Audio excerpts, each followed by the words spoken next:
I always believed that life, despite its complexity, held an uncanny sense of timing. Growing up in Atlanta, I knew the city inside out. The hidden corners of Piedmont Park, the rush of cars at dusk, and the symphony of cicadas on a humid summer evening. After graduating from Agnes Scott College, I ventured into family law with the conviction that the right advocate could tip the scales toward fairness in an unjust world. The years passed, and the house my late husband and I had invested in became more than a home. It transformed into a sanctuary for my practice and my soul.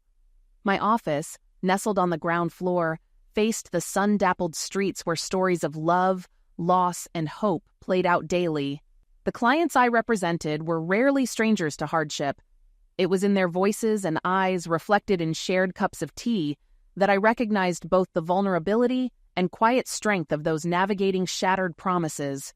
That summer, as I wrapped myself in routine, I didn't expect an unexpected ring at the door to shift the rhythm of my days. The cleaners were always thorough, but during the summer, dust would settle again the moment the cleaning stopped. When the doorbell rang, I was wearing an apron and using a turkey baster. Peering through the lace curtains, I saw a young man standing on the porch. I opened the door to let him escape the summer heat. "How can I help you?" I asked. "I'm looking for Sarah Cannon," he said. "I'm Mrs. Sarah," I replied. "What do you need?" "No," he responded. "I'm searching for Sarah Cannon, the attorney." "That would be me, dear," I said. "Please come in. This seems like a good time to introduce myself. My name is Sarah Cannon, and I'm a family law attorney based in Atlanta. Most family law cases today involve divorce. Many attorneys steer clear of this field, finding it unpleasant. But I've seen many good people suffer greatly when a marriage breaks down, not just emotionally, but in other ways too. If I can help a spouse protect their legal and financial interests, I feel I'm making a real difference. Most of the time that spouse is a woman. I've been practicing for quite some time. I won't share exactly how long since a woman isn't obliged to reveal her age, but I will say that I remember watching the Kennedy-Nixon debate on TV, if that gives any indication. Staying in law for as long as I have takes skill, unless you're a wealthy hobbyist. I won't brag, but I'm certainly not a millionaire. My office is on the ground floor of my home, close to Piedmont Park. For those familiar with Atlanta, my late husband and I bought this house years ago, and I've lived here ever since. I appreciate having my workspace at home. It makes the commute easy, which is a blessing in a city like Atlanta with its intense traffic. After clearing things up with the young man at my door, I led him through the French doors into my office and gestured to a couch against the wall. Once he was seated, I asked, "And how should I address you?" He smiled at my formality and replied, "I'm Mr. Stephen Markham." Heading to the mini fridge built into my closet, I offered, "Mr. Markham, would you care for a glass of sweet iced tea? It's perfect for a hot day, especially with one of these sugar cookies I baked." As he took a glass and a cookie, I studied him. He seemed about 20 years old. I noted that he was left-handed from the way he held his tea and cookie plate in his right hand. His hands were smooth, showing he wasn't involved in manual labor. He was handsome, though not movie star perfect, a bit taller than average, and appeared fit. It's nice to see, as it saddens me how many young people struggle with their weight. His face was gentle, but today he looked very troubled. "So," I said, "what brings you here today?" "It's my wife," he said quietly. "She wants a divorce." "One moment, please," I said. "I think someone else should join us." I stepped into the adjoining room, which used to be the living room. Emily Merriweather looked up from her computer, waiting. "Miss Emily," I said, "I have a potential client in my office. Would you join us?" "Yes, ma'am," she replied promptly. As she stood, I admired again what a lovely young woman she was. Tall and slender, with brown hair held back by a simple ribbon, her sleeveless summer dress highlighted her graceful femininity. I had great respect for Emily. She came from a good family and had recently graduated from Agnes Scott College. I always hired my assistants from my alma mater because they were well-mannered, educated young women. Plus, it was a way to give back to the college for the excellent education it provided me. Emily wasn't a lawyer, but I didn't need one. A family law attorney doesn't typically require a legal assistant, since this field doesn't demand extensive legal research. However, having someone honest, driven, and bright with a kind heart is valuable for other types of research. This is especially true with all the blogs, tweets, social media, and other forms of modern communication. Today, I thought it would be useful for Emily to sit in on this initial meeting. Since she was close in age to our potential client, she might offer a perspective different from mine.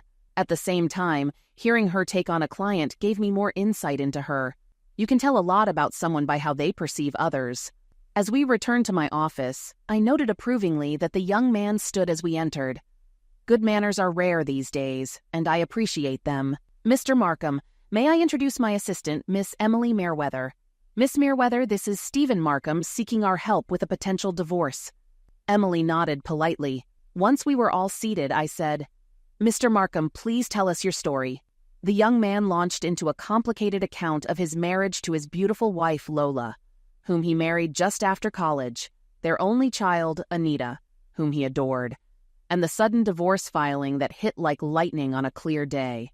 Shortly after that shock, he added, he was served with a restraining order, barring him from contacting or coming within 200 meters of his wife and daughter until the legal matters were resolved. At first, his story sounded all too familiar. Most of my practice deals with troubled marriages, after all. But my brows furrowed when he mentioned the restraining order, hinting at possible violence. Something that didn't seem to fit this polite young man. Clearly there was more beneath the surface, or at least my aging eyes suspected it. When he finished, I adjusted in my chair and said, Mr. Markham, I should tell you that most of my clients are women. Typically, I represent the party initiating the divorce and ensure they receive what they deserve. I'm not making any judgments about your situation, but this is outside my usual practice. I need some time to decide if I'll take your case. Come back tomorrow at the same time and I'll have an answer for you. I stood, signaling that the meeting was over. He stood too, though his face showed surprise and disappointment. Well, I thought lawyers took any client who approached them, he said. Some do, Mr. Markham, I replied firmly, but I'm not one of those lawyers. Understood. I heard you were the toughest, well, the best divorce attorney in town. So I'll take my chances and come back tomorrow. Thank you for your kind words, Mr. Markham. See you tomorrow. And when you return, I added, be sure to bring a copy of the documents you were served with. If I take your case, I'll need them. He flushed, realizing he should have brought the papers today, shook my hand and said, Have a nice day, Mrs. Cannon. And you too, Miss Merriweather. Then he left. Once he was gone, I turned to Miss Emily, raising my eyebrows. Well, dear, what's your first impression of our visitor? Without missing a beat, she replied, He doesn't strike me as someone who would push his wife to seek a divorce. He seemed kind and very polite. His concern for his daughter appeared genuine. She hesitated and then added, And he's handsome too. At that, she blushed and looked down. I agree he's attractive, I said with a smile. But when a wife suddenly files for divorce, there's usually a significant reason. And when a restraining order is involved, it's not a good sign.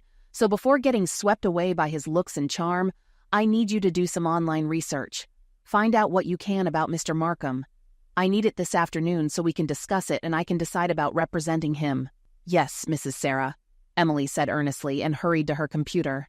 After she left, I tidied up the tea glasses and leftover cookies. As I cleaned up, I reflected that young Markham was right in one aspect. Most lawyers don't have the luxury of choice. They accept the clients who come their way. Some even have to search for clients like aggressive birds pecking at scraps. The worst, in my opinion, are those who advertise like carnival barkers boasting about a bearded lady. I thought to myself, you're fortunate, Sarah Cannon. You've been doing this long enough and well enough to choose who you represent. And with luck, maybe you can bring a little justice into the world. I silently agreed with my thoughts and returned to my desk. An hour or two later, as I was reviewing another case, there was a soft knock at the door, and Emily peeked inside. Can I come in, Mrs. Sarah? I found some information about Mr. Markham. I gestured for her to enter, and she sat down in front of my desk, adjusting the skirt of her ladylike dress. She had a thick stack of papers she had printed from the internet, and began sorting them neatly according to a diagram she'd drawn. I appreciated the dedication she brought to any task. Wow, I teased. You must be quite impressed with Mr. Markham's looks. You seem very motivated. She ignored my remark and jumped into her findings. Here's what I discovered. He was born in Nashville, but his family moved to Atlanta when he was in elementary school.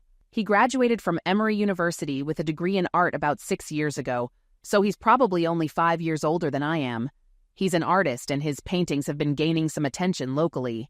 He hasn't made any major sales yet, but after his last exhibit at Centennial Olympic Park, he received positive reviews from a Journal-Constitution critic. He's married, for now, to Lola Markham née Martinez, originally from Miami Beach. They met in college and married right after graduation. They have a daughter, Anita, who's now 3. Emily paused and added, "I saw her picture. She's adorable. No arrests, no complaints, no warrants," Emily continued. "Not even a traffic ticket. Before the restraining order, there was nothing on record." "Excellent," I said. "Now, what can you tell me about Mrs. Markham?" Emily pulled out another set of papers from her pile and showed a page that looked like a biography from a corporate site. "She's the vice president and senior account manager for the Atlanta office of Hamilton Johnson, the largest publicly traded PR firm in the country. She started there as an intern during college, joined full-time after graduation, and has been with them ever since. She currently manages many major clients in the metro area." Emily passed me the paper, and I took a look at Lola's photo, blinking in surprise. Back in my day, someone like Lola Markham would have been called a stunner. Her dark, curly hair fell below her shoulders, framing a striking face. Even in her sharp business suit, her figure was evident. "She's quite beautiful," I remarked. "If that's your type," Emily muttered, sounding unimpressed. "What do you know about her personal life?" I asked. Emily pulled out another set of printouts, which looked like they came from Lola's Facebook page. They listed numerous memberships and activities, along with thumbnails showing Lola at various events, parties, and charity functions. "It's hard to see where her work life ends and her personal life begins. She's always attending something," Emily noted. She paused, then added, "What's interesting is that there are no pictures of Stephen on her page, or even of her daughter." "Let's not jump to conclusions," I said. "It could be a work-related decision or simply a desire to keep her private life separate." "Maybe," Emily said reluctantly. "But if I had a husband as nice and talented as he seems, I'd want to show him off." She blushed and quickly added, "And my daughter, too. You seem a bit taken with this man," I teased. "Just don't let it affect your judgment." Emily looked away, but I continued.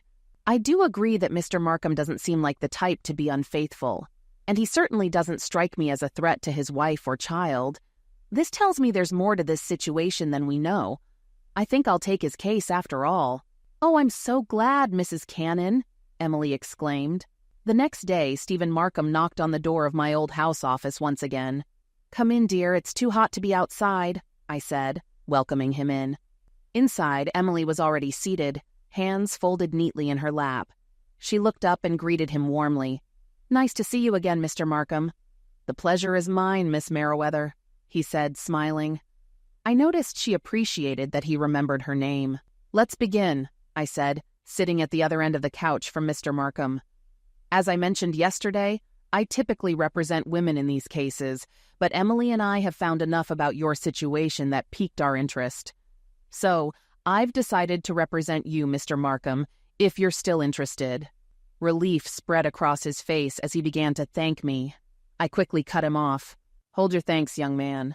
I haven't done anything yet to deserve it. Save it for when I actually help you." He nodded, understanding but visibly grateful. "Now that I've agreed to represent you," I continued, "I'd like your permission to call you Stephen." He nodded immediately. "Of course." "And you can call me Sarah," I said. "Thank you, Miss Sarah," he replied respectfully. "Now, Stephen, the first thing I need to do is review the documents served to you and the restraining order. I hope you brought them." Stephen promptly took a letter-sized stack of legal papers from the inside pocket of his summer suit and handed them to me. A quick glance told me the divorce papers were a standard template, as if lifted from a law manual. The restraining order was similarly ordinary, so I moved on to the proposal for property division. "Well, well," I said. "It looks like Mrs. Markham wants the house and everything in it, full custody of your daughter and child support. She's aiming for quite a bit." Stephen's face fell into the same expression of sadness and confusion I'd seen yesterday. "If she takes all this, it'll ruin me," he said, voice heavy. "I won't have anywhere to live or paint, and I'll barely see Anita." He lowered his head. "I just don't get why she's become so hostile." I've only ever treated her with love." To my surprise, Emily began to comfort him by patting his hand. Now, Stephen, nothing's decided yet. This is just the opening move. The game is far from over," I reassured him. "But one thing still troubles me, the restraining order. What happened to make your wife seek police protection?" I asked. Stephen's face flushed, this time with anger rather than embarrassment. "That was bizarre." "Pardon me, Miss Sarah." I waved for him to continue. "It was truly strange. I was meeting with Roger Avery, my agent, to discuss some paintings I wanted to sell. While we were talking, a man I'd never seen approached me and asked if I was Stephen Markham. When I confirmed, he handed me some documents and said I'd been served. When I opened them and saw it was a divorce suit from Lola, I was stunned." "Go on," I encouraged him. "Of course. I cut my meeting with Roger short and rushed home to figure out what was going on," Stephen continued. "But when I got there, the door was locked, and my key didn't fit. I started knocking, and I heard Lola inside. She wouldn't open the door, so I had to shout to get her attention. All she said was that I couldn't come in and had to let the court handle it." Stephen looked at us, clearly at a loss. I couldn't believe I was locked out of my own home. Then I thought about Anita, and when I asked Lola where she was, she told me I wouldn't see her until everything was settled. I guess I lost my temper for a moment and started banging on the door, threatening to break it down. Before I knew it, a policeman grabbed my arm and dragged me away. He warned me that if I didn't leave, he'd have to arrest me. I was furious and upset, but I was raised to respect the law, and I definitely didn't want to be arrested. So I left and went to my brother's. The next day, I got served with the restraining order," he concluded. "What did you do next?" I prompted. "I talked to my brother, and he said I needed a lawyer fast. When I told him I didn't know any, he said, 'You need the best.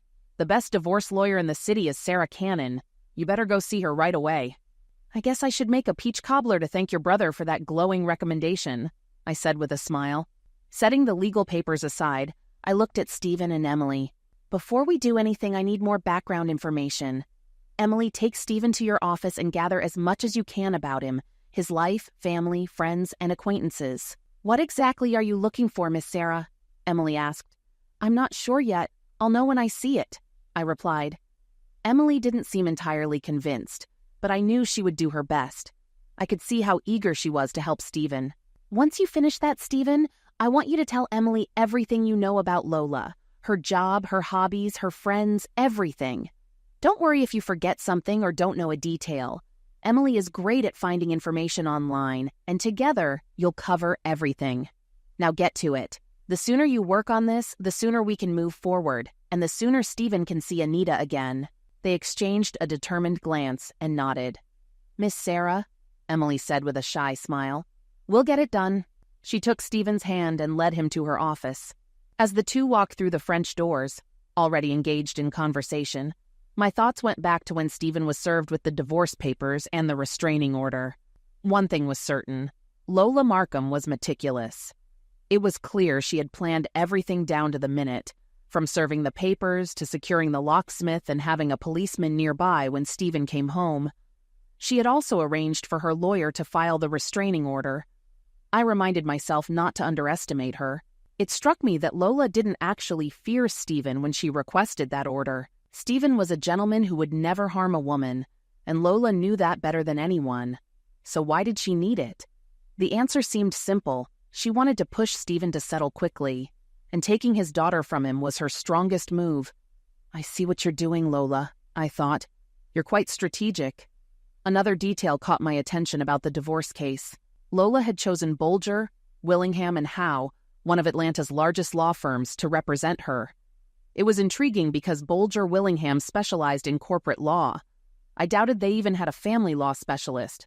When I checked the legal directory for the attorney who signed the suit, I found it was Harold Jenkins, an associate who had been with the firm only 3 years since law school, focusing on mergers and acquisitions. It seemed they handed her case to a junior associate hoping to make an impression. I guessed Lola had to knock on quite a few doors to get this powerful firm involved. Why? Probably to intimidate Stephen into a quick submission. I smiled. This was going to be interesting. With Jenkins's name and contact information in hand, I called him to set up an initial meeting to discuss the divorce terms. He responded politely, saying his schedule was tight, but that he could meet early next week. "Thank you for your courtesy, young man," I said. "I look forward to our meeting." Over the next few days, Stephen and Emily dedicated themselves to their task. Every time I passed by her office, they were leaning in, discussing something significant. Emily typed questions into her computer while Stephen watched closely, reviewing her findings. Twice, their work continued well into the evening, and they went out for a quick meal before returning to the office for another round of research. "Are you sure you're not writing Stephen's biography?" I teased one day with a smile. "Oh no," she said, blushing, something she seemed to be doing more often. "But you mentioned that every detail could matter, so I'm trying to learn everything I can about him." "You're doing great, dear," I reassured her. "Keep up the good work." On the day of my meeting with Harold Jenkins, I drove to their Peachtree Street office. The firm occupied the top 4 floors of a 35-story building, and the elevator ride felt endless. When I reached the floor, a friendly receptionist greeted me and led me to a large conference room lined with wood and metal, spacious enough for 20 people. The room made me feel small, which I assumed was the point. "Would you like a Coca-Cola, ma'am?" she asked politely. "No, thank you," I replied. "I'll just wait for Mr. Jenkins." I expected Jenkins to make me wait 15 minutes, but he arrived after 10. He seemed a bit anxious. Dressed in a standard gray pinstriped suit, white shirt, and subdued striped tie, he looked every bit the young lawyer. His thinning hair and the strain on his shirt buttons hinted at stress. "Mrs. Cannon," he greeted enthusiastically. "I haven't had the pleasure of meeting you before, but I've heard many good things." "How kind," I said. "It's nice to meet you too, Mr. Jenkins." He took a seat at the head of the table. "Let's see if we can settle the property division so both parties can move on." "Do you mind if I knit?" I asked, placing my bag on my lap. He looked surprised, so I added, "Knitting helps me concentrate." No, go right ahead," he said, a touch of amusement in his voice. I ignored it, pulled out my knitting needles and yarn, and began knitting as he adjusted his posture to regain control. "So, about the division of property, Mrs. Cannon?" he started, but I interrupted. "Yes, regarding that proposal. My client was taken aback by your client's terms. They seem quite one-sided." "Oh no," he said quickly. "We don't think it's unreasonable. For instance, in custody matters, it's common for courts to favor the mother, especially when the child is young and a girl." "Yes, I understand," I replied. "But my client is deeply saddened by the proposed restrictions on seeing his daughter.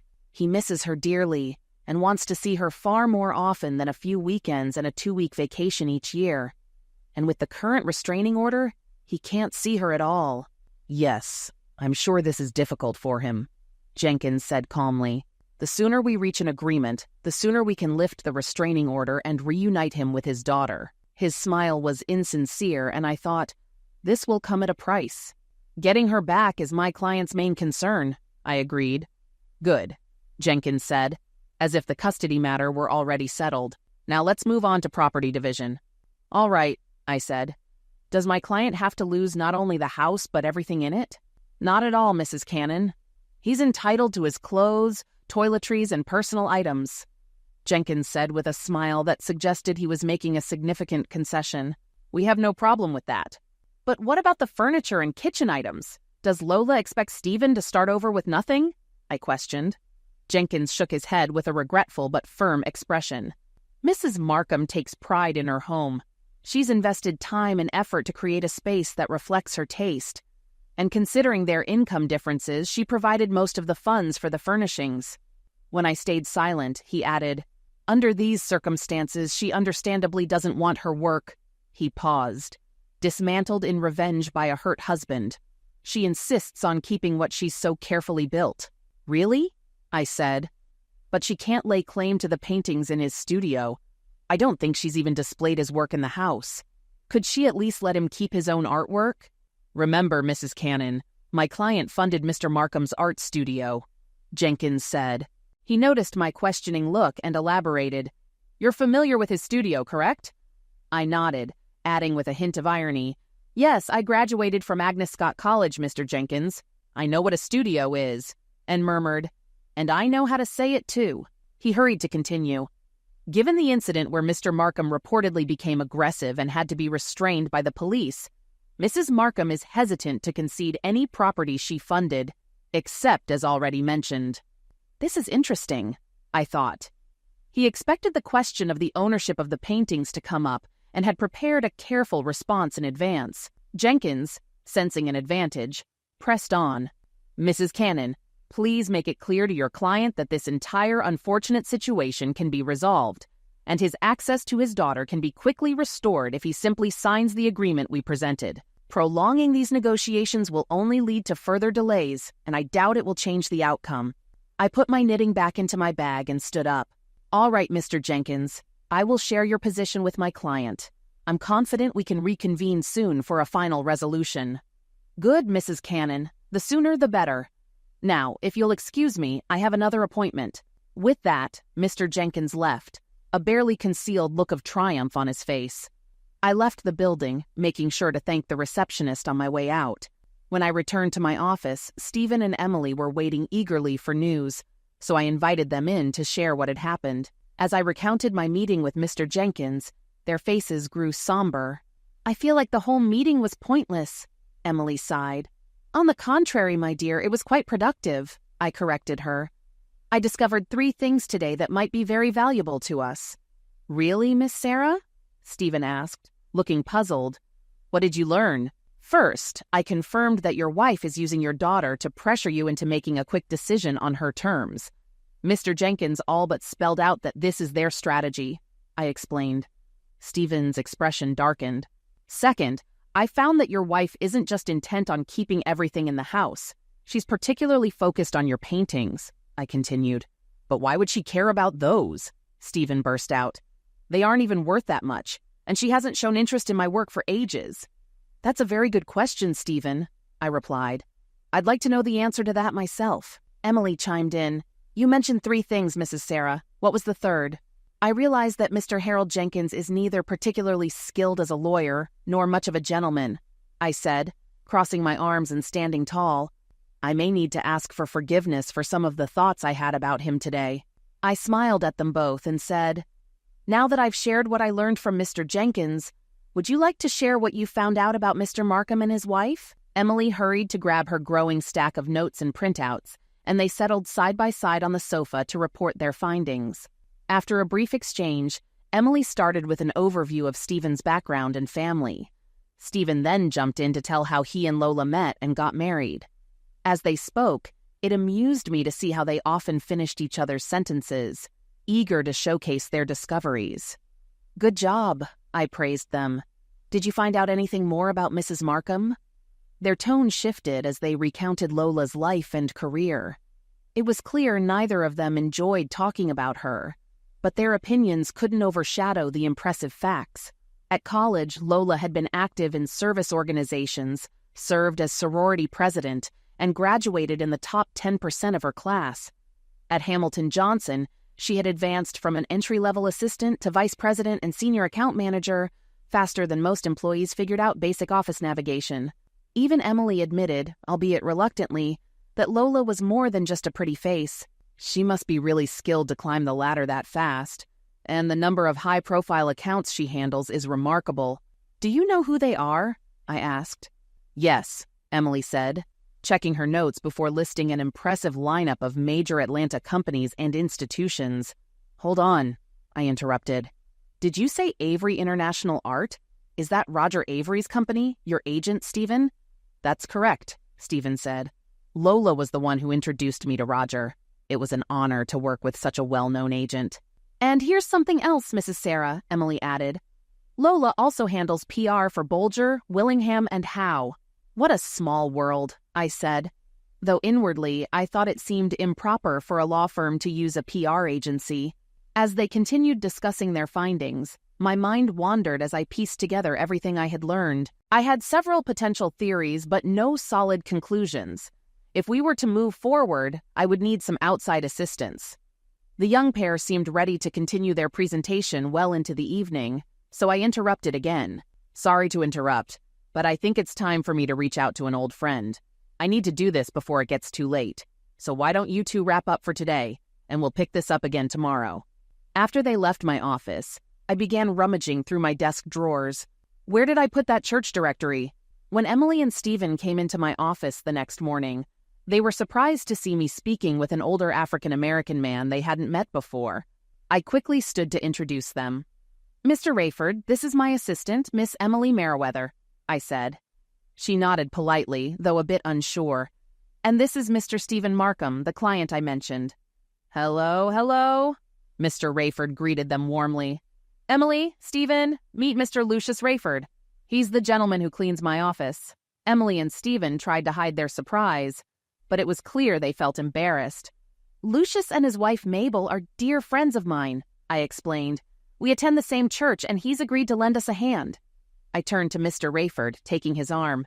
"Thank you so much, Lucius. It's reassuring to know we can rely on you." "Oh, Mrs. Sarah, you know I'd do anything for you," he replied. "I'll be in touch as soon as I can." He nodded to Emily and Stephen, saying, "Nice to meet you," before heading out the door. "Please send my best to Mrs. Rayford," I called after him. "I will," he promised as he left. Emily turned to me hesitantly. "Mrs. Sarah, how is Mr. Rayford going to help us?" I smiled. "Lucius has been a friend for a long time, and you'd be amazed at what he can do. But for now, we need to be patient. We're entering the waiting phase." "What exactly are we waiting for?"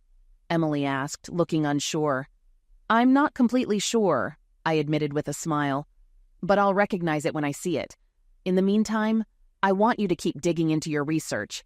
Look for anything you might have missed or any new connections." "I enjoy working with Emily," Stephen said, glancing at her. "But I'm really worried about Anita. When will I get to see her again?" "All in the Lord's time," I replied. As it turned out, the answer came just 3 weeks later.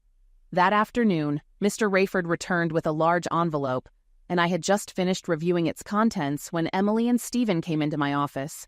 "Well, well," I said, my tone disapproving.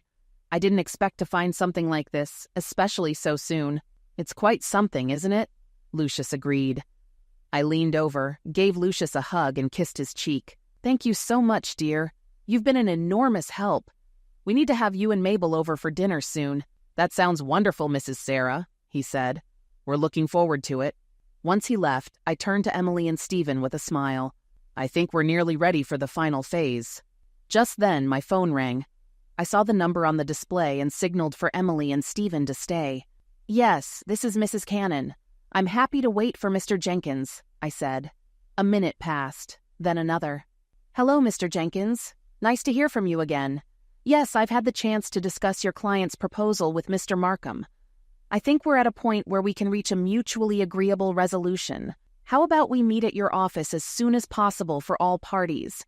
This has gone on too long, and my client is eager to see his daughter." "Yes, tomorrow at 3 p.m. works perfectly," I said, raising my eyebrows to confirm with Emily and Stephen. "Excellent. I look forward to seeing you then." I turned to Emily and Stephen. "As Caesar said, the die is cast. Now, before our meeting, do you have any new information that might impact our case?" They exchanged uncertain looks.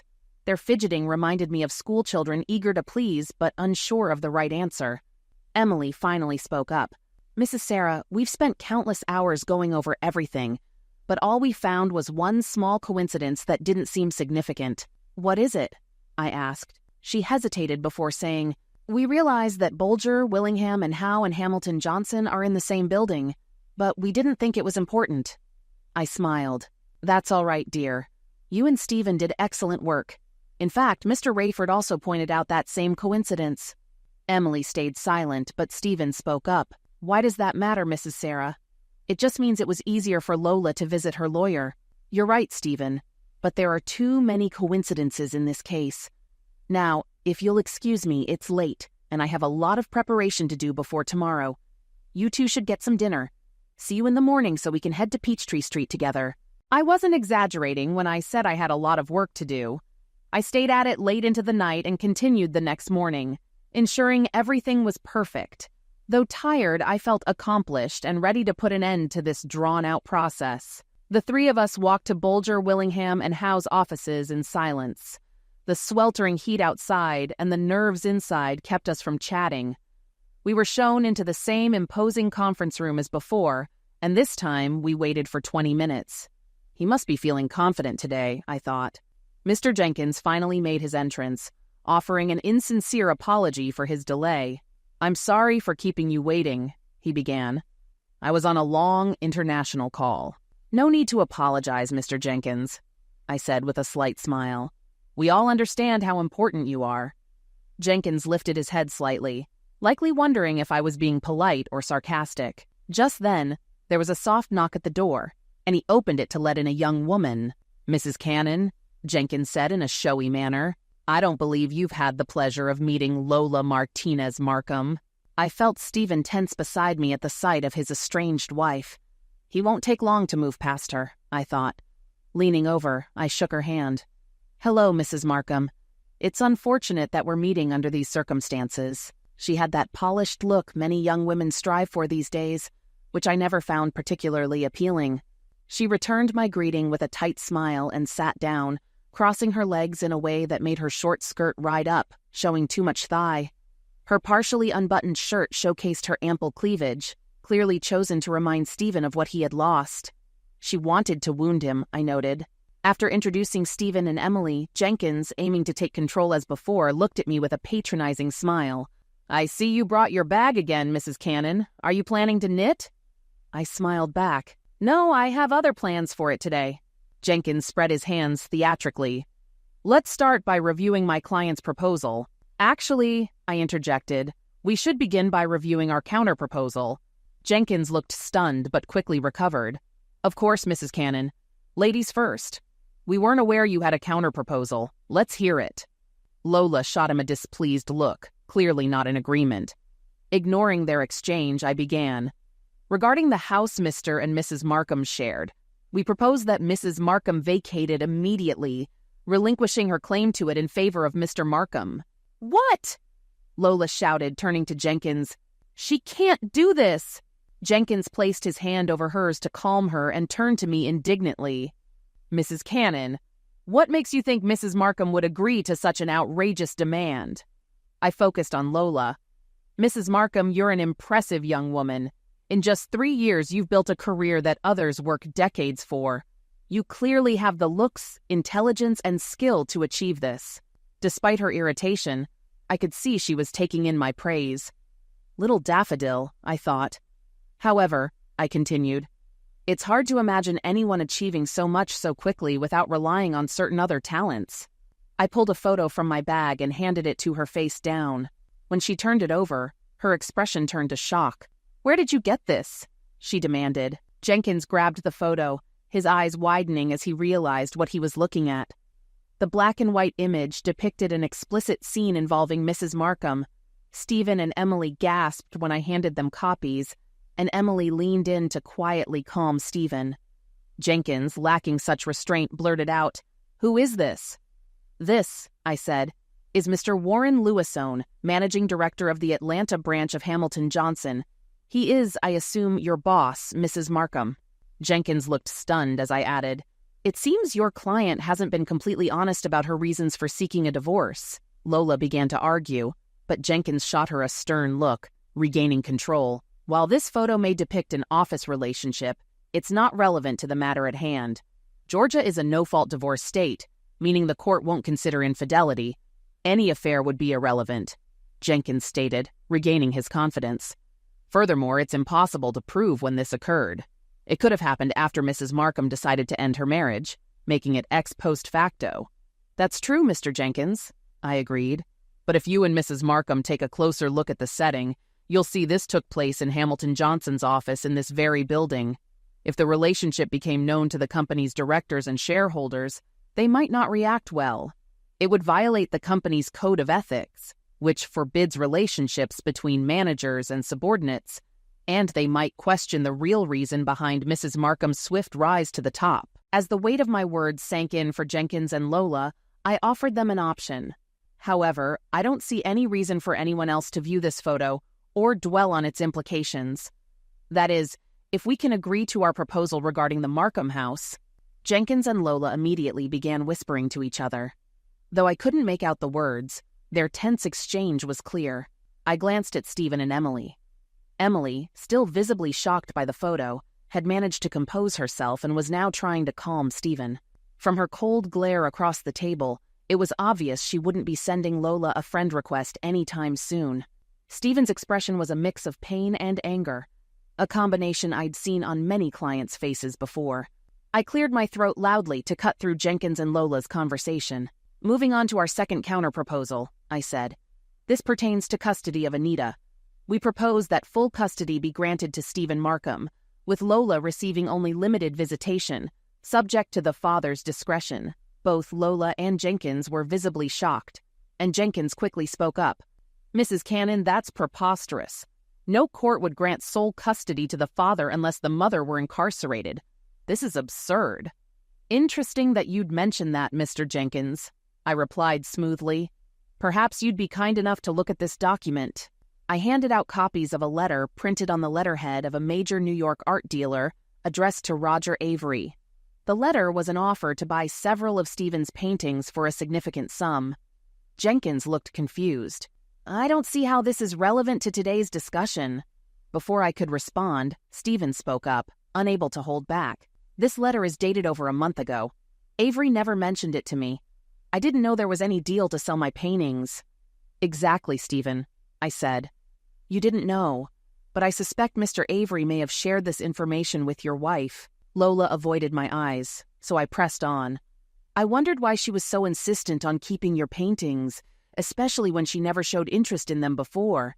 This letter provides an explanation." Jenkins tried to regain control. "This is outrageous," he said. "You're making baseless accusations. There's no proof that my client knew about this letter. There's no evidence of fraud. For all we know, Avery misplaced or forgot the offer. Besides, Avery wouldn't benefit from any conspiracy. He'd earn his commission regardless of ownership." "I thought the same, Mr. Jenkins," I replied, "until I saw this." I passed around another set of photos. Silence fell over the room as everyone took in the images of Lola's recent romantic encounter. "That's Roger Avery," Stephen whispered, confirming what everyone else suspected. I waited for the shock to pass before speaking again. Turning to Lola, I said, "Conspiracy to defraud is a criminal offense. If I bring this letter and these photos to the authorities, they won't hesitate to press charges." "No!" Lola screamed. "You can't prove it! You can't do this to me!" I gave her a subtle smile. "It just so happens that I'm having dinner with the State Attorney General next week, an old friend of mine. Would you like me to bring this to his attention?" Jenkins, looking desperate, snapped at Lola. "Stop talking. You're only making this worse." When she fell silent, I seized the moment. "My client doesn't want his daughter to live with the shame of having a convicted parent. If we agree on our proposed custody terms, with full child support from Lola, we can avoid the investigation, trial, and likely conviction." I looked directly at Jenkins. "Wouldn't you agree that the court would be more inclined to grant the father's custody request if he has the mother's written consent?" Jenkins, avoiding eye contact with anyone, muttered in defeat. "That would be acceptable, Mrs. Cannon." "Well, now that we've settled on our counterproposals, there's just one final matter," I said cheerfully. "Oh, what now?" Jenkins groaned. I frowned at his choice of words, but continued. "The last issue is the bill for the time my firm has spent on this case. Given the circumstances that led my client to seek legal counsel, we believe it's only fair that Bolger, Willingham, and Howe cover the full cost." I handed Jenkins a copy of the invoice. His face turned pale as he reviewed it. "The hourly rate you're charging is higher than our senior partners," he started, then paused as the realization dawned on him. "Wait, you're asking my client to pay, right? You mentioned Bolger, Willingham, and Howe would pay. That wasn't a mistake." "I know what I said, young man, and I meant it. I expect the law firm of Bolger, Willingham, and Howe to cover this bill in full," I stated firmly. "That's unbelievable," Jenkins argued. "Law firms don't pay the fees of other attorneys. My boss would throw me out if I handed him this bill." "Not if you give it to him along with this," I said, pulling the last photo from my bag. Jenkins stared at it, looking as if he might have a heart attack. "This is Robert Willingham, our managing partner," he said, stunned. "Exactly," I replied innocently. "It appears he had a similar relationship with Mrs. Markham as Roger Avery did. As a member of the Georgia State Bar Association Ethics Committee, I'm well aware that engaging in such relationships with a client can be grounds for disbarment," I said sweetly. "So I suggest you present this bill and the photo to Robert and have him handle it right away." With that, the three of us stood to leave. Lola sat at the table, crying, refusing to look at Stephen as we passed. Stephen, avoiding her gaze as well, had a subtle smile as we walked by. Jenkins sat slumped in his chair, staring at the wall, likely wondering if his legal career was over. Before stepping out, I turned back to Jenkins. "One piece of advice, Mr. Jenkins." He looked up, defeated. "Next time you invite a lady to a meeting, don't keep her waiting." I didn't bring up the day's events until we were safely back in my office after navigating the hectic Atlanta streets. Then, the celebration began. Stephen and Emily were overjoyed, dancing together, while I handed out glasses of sweet tea. Emily, barely able to contain her excitement, said, "Oh, Stephen, did you see Lola's face when Mrs. Sarah showed her those photos?" "But how did you even get those photos?" Stephen asked. "We have Lucius Rayford to thank for that." They looked at me, puzzled. "You see," I explained, "Lucius owns one of the largest cleaning companies in Atlanta. His firm services the building that houses Bolger, Willingham, and Hamilton Johnson. I asked him to place a few discrete cameras in specific offices and report back with any findings." "But Roger Avery's office isn't on Peachtree Street," Stephen noted. "How did you get the photo of Lola with him?" "Lucius may not run the only cleaning company in Atlanta, but he's friends with the owners of most. He had no trouble asking the team handling Avery's office for a favor." "How did you know Lola was involved with all these men?" Emily asked, surprised. "I didn't know, but I had my suspicions when you pointed out her rapid rise at Hamilton Johnson. They recruit top graduates, and I know one from Agnes Scott who went through their program. But out of so many talented people, only Lola had such a quick ascent. It made me wonder why." "But what led you to Roger Avery?" Stephen asked. "I wouldn't have thought of it until Emily mentioned that he was Lola's client. It might have been a coincidence, but it seemed odd when you said you were served papers at his office. How would a process server know exactly where to find you unless Avery told Lola? And why was she so adamant about keeping your paintings when they weren't known to be valuable?" I put these pieces together and asked Lucius to have his friend check Avery's office for correspondence with your name. That's when I requested the camera installation. "What about the senior partner at Jenkins's firm?" Emily asked. "Oh, Robert Willingham?" That was straightforward. Hiring Bolger, Willingham for a divorce is like using a sledgehammer to squash a fly. Overkill and extremely costly. How could Lola afford such a firm on her salary? And even though she worked in PR for them, corporate firms like that don't take divorce cases under normal circumstances. So I dug for unusual connections and found them. I smiled. "Still," Emily pressed, "Lola started her plan before Stephen came to your office. That means it was already set before Lucius installed the cameras. How did you know she would continue with these men?" "Oh, that," I said. "I was betting on human nature." "I don't get it," Emily said. "It's simple. A schemer rarely stops once they've set a plan in motion. They always go one step further to secure their success. In this case, she repeated her actions with Warren, Roger, and Robert. And as for men," I said with a glint in my eye, "once they've had a taste of honey, they always want more." Emily blushed at the silence that followed. I looked at Stephen, seeing a mix of emotions on his face. He was still elated from our victory, but there was a hint of sadness. I tried to guess why. "Don't feel too bad about Lola, Stephen. I'm sure she loved you when you married. But someone like her loves herself more than any man. Once she realized she could manipulate people for her gain, I'm sure she considered trading you for a wealthier option." "I think you're right, Mrs. Sarah," he said with a sigh. "When I married Lola, she seemed perfect. Now that I see her true nature, I'm just glad she's out of my life. But it still hurts." "Of course it does, honey," I said. "But you're better off without her. Now you just need to find a woman who will love you for who you are." Before he could respond, I added, "But aren't you forgetting something?" "What do you mean? Don't you have a little girl waiting at home? I'm sure she's eager to see her dad," I said with a smile. His face lit up. "You're right.